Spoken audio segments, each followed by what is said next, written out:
खर्चीवाल्या यंत्रमागधारकांना मजुरी वाढ मिळालीच पाहिजे, मात्र कारखाने बंद करणे हा पर्याय नाही.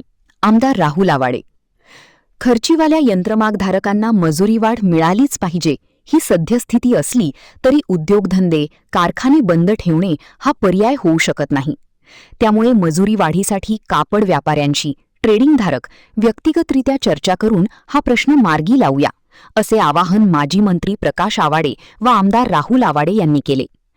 खर्चीवाल्या यंत्रमागधारकांच्या मजुरी वाढीचा प्रश्न ऐरणीवर आला आहे. 2 दिवसांपूर्वी पॉवरलूम असोसिएशन येथे झालेल्या बैठकीतील गोंधळानंतर शनिवारी सुरू असलेले काही कारखाने बंद करत थेट कारखान्यात घुसून बिमे कापली.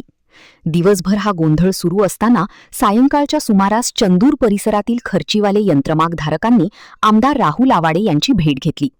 मागील 13 वर्षापासून खर्चीवाल्या यंत्रमागधारकांच्या मजुरी वाढीचा प्रश्न भिजत पडला आहे. यामध्ये योग्य तो तोडगा काढून हा प्रश्न सोडवावा अशी मागणी करण्यात आली. यावर आमदार राहुल आवाडे व माजी मंत्री प्रकाश आवाडे यांनी चर्चा करताना इचलकरंजी शहराला बंद हा न परवडणारा आहे. शहरातील औद्योगिक शांतता बिघडली तर त्याचे परिणाम सर्वांना भोगावे लागतील.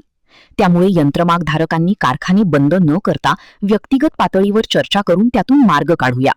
यंत्रमागधारकांना ज्या सवलती देणे गरजेचे आहे त्यासाठी शासन दरबारी प्रयत्न करू. मजुरी वाढ संदर्भात प्रत्येक ट्रेडिंगधारकांशी व्यक्तिगत चर्चा करून जे काही प्रश्न ते सोडवून यातून योग्य तो तोडगा काढू. त्यामध्ये मी स्वतः पुढाकार घेईन आणि गरज पडल्यास माजी मंत्री प्रकाश आवाडे हे सुद्धा प्रयत्नशील राहतील अशी ग्वाही देत कारखाने बंद ठेवू नका असे आवाहन केले. यावेळी बाळासाहेब कलागते, अमृत भोसले, चंद्रकांत पाटील, रफिक खानापुरे आदींसह शहाजी भोसले, नंदकुमार लोखंडे, योगेश वाघमारे आदींसह खर्चीवाले यंत्रमागधारक उपस्थित होते. महान कार्य न्यूजसाठी सुभाष भस्मी, इचलकरंजी.